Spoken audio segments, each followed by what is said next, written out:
Tetris. Without a doubt, one of the games of all time. Addictive gameplay, a banging soundtrack, and extremely fun yet simple mechanics make this game a golden classic.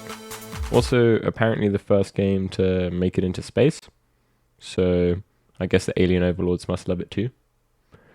It's also had lots of variations. For one, Tetris 99, that was really fun. But I wanted to push the boundaries. I wanted to make it even crazier, so I flipped it on its head. Well, not entirely.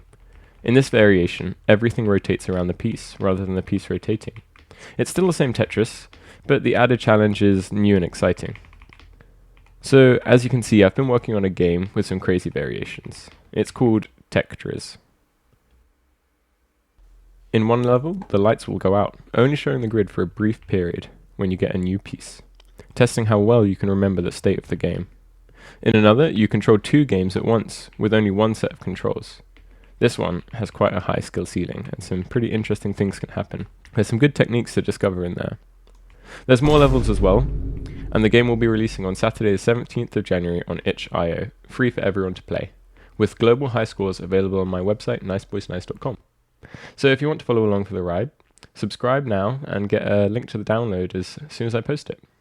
Anyway, on to the devlog. So I've used this project as a way for me to learn C and Raylib for making video games. And I also wanted to connect it to my previous project, which was making a website in JavaScript, and that's called niceboysnice.com. I've made a bunch of different games for it.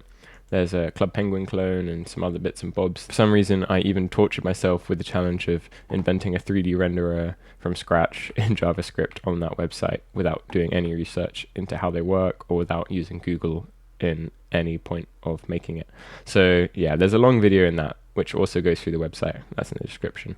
That was painful, but that was fun. So anyway, for the video game, for Tecktrizz, off camera, I've made it so the high scores will send up to the website, and there's some simple anti-cheat stuff that goes on the server side there. So the global high scores will be available for everyone to see on the website, which I think will add a fun level of competition to the game. It wasn't in the original scope, but I thought it would be cool. It's quite simple. It would be nice for me to see people playing the game. You know, some people will play the game, right? So aside from that, I've also worked on the music and the artwork. Here's a little pixel art time-lapse of me doing the artwork, and I'll also throw in some short videos of the composition of the music.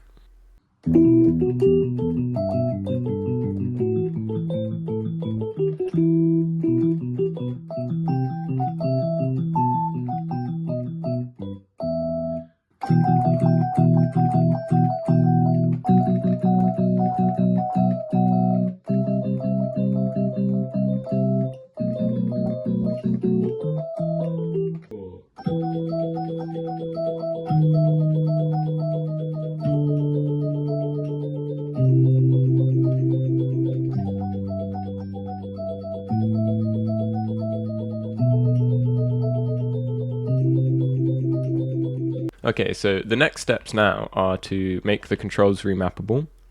I've had some people play test and say that the controls are whack, which is very valid because I haven't changed them since I first prototyped the game, and they are whack. So I need to fix that. I need to balance the difficulty scaling, and then there's a tiny bit of cleaning elsewhere before I release it this weekend, but it should all be fine. Yeah. Thanks for watching, everyone. I hope you enjoyed that. If you did, why not leave a like and a comment, maybe even a subscribe, and I will see you in the next one. Thanks. Bye.